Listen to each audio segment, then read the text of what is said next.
Dans un contexte de réduction de l'aide publique au développement et de rareté des financements internationaux, l'Afrique est appelée à réinventer son modèle de financement des projets pour accélérer le développement de son tissu économique.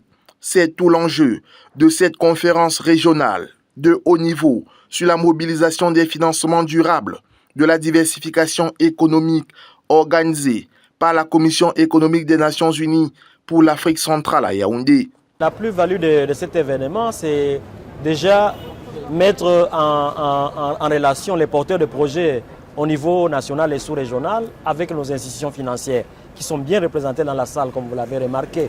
Nous sommes ici avec la Banque africaine de développement, avec la BDAC, avec Afrexim Bank, avec les grands acteurs de financement et de développement et aussi les agences des Nations Unies. Il s'agit d'avoir une conversation entre les porteurs de projets et ceux qui financent les projets dans la sous-région et autour des projets concrets qui sont discutés ici pour pouvoir en sortir avec des intentions de financement. La rencontre qui réunit les experts financiers, les décideurs institutionnels, les organismes de financement internationaux et les porteurs de projets vise à définir un nouveau modèle de financement des projets en vue d'accélérer l'industrialisation de la sous-région Afrique centrale. Une ambition qui devrait se mettre en œuvre grâce à la levée de certaines contraintes opérationnelles. Nous sommes dans un contexte aujourd'hui, comme il a été souligné, où les financements commencent, l'aide publique au développement, on va être clair, commence à tarir.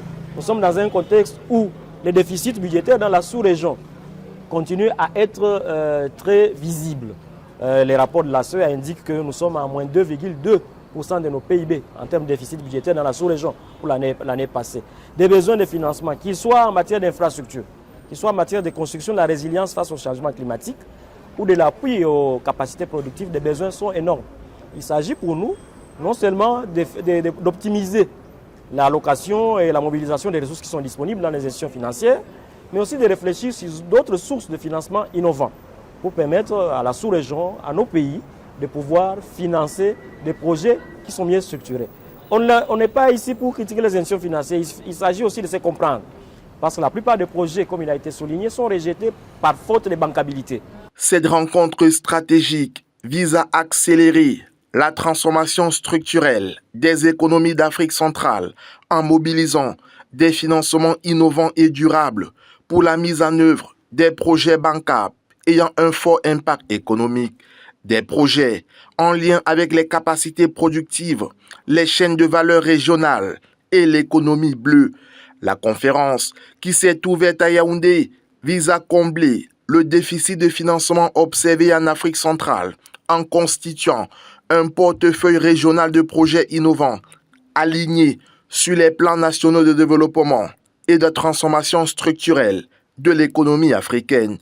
Ouverte ce mercredi 26 novembre 2025, la conférence régionale sur la mobilisation des financements durables de la diversification économique devrait officiellement s'achever le jeudi 27 novembre prochain.